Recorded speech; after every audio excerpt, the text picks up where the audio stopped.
from director Mark Polonia and Cleopatra Entertainment. It is Cocaine Werewolf. I feel we have finally did too much with the cocaine gimmick. You had Cocaine Bear. So then you had, like, Crackoon was like the original of the movie. You remember the Crackoon movie that came out from, I don't know, it's like the camp people when they're sub labels. And then we've had all these cocaine things, cocaine gators now, cocaine bears. We got a cocaine werewolf. So let this be the last one, please. Regardless of how this movie ends, do not do another one. Let the cocaine gimmick go. Maybe move on to meth. Can we do that? I mean, we had pot zombies back in the day. Is there enough meth creatures out there? Enough meth zombies? Something going on.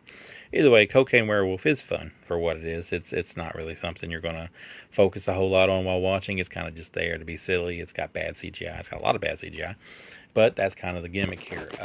One of the oddest creative things is, like, I noticed in this thing is it's supposed to be cold during the movie, so people have CGI fog coming out of their mouth, which is odd. I mean, like, why bother with that? It's a little bit too much committed to the thing there. But nonetheless, story short here, there is a werewolf in this town, kills a hot chick dressed up as Little Red Riding Hood. At the start of it, he's trying to be Little Red Riding Hood for her OnlyFans.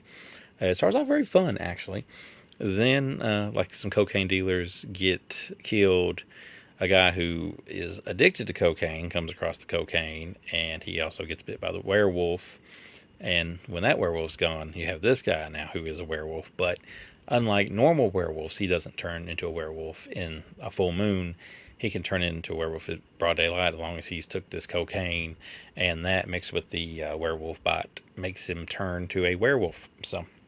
And he stumbles upon a set where they're clearly making another Camp Blood movie, which it's Sterling Entertainment produced this. Mark Polonia directed it. He's directed like 3 or 4 Camp Blood movies. So they've got the clown mask. I never say Camp Blood, but they're directing a Camp Blood movie because it's the same mask. Probably the mask directly from the movie, actually. And things kind of come to a halt there. The fun kind of stops, and it kind of just gets slogged down there. There is still some fun moments, but it's not what it is when they reach that point. The funniest part, I should say, of this thing is they're really, really crapping on the movie in the movie. So I don't know if they're crapping on the Camp Blood movies, if they're taking a piss out of this movie that they're making, but they're definitely aware that this is not working out as much as they wanted to, or they're very much aware that the Camp Blood movies kind of don't really do what they're supposed to do at this point.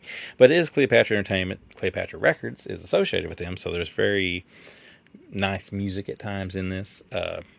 So you do hear a pretty decent soundtrack. The movie itself, it kind of just, runs to it, doesn't run. And maybe it's because it's kind of like intertwines with the Camp Blood thing a little bit. It feels very Camp Bloody. So that's not always a good thing.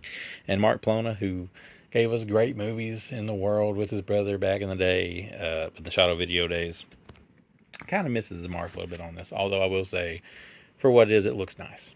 And it sounds nice. And he mixed the CGI to a point where it isn't always super obvious, although sometimes it definitely is. And you'll see a lot of familiar faces from the movies that Mark Polonia makes recently. There's some shot of some things you see in this movie.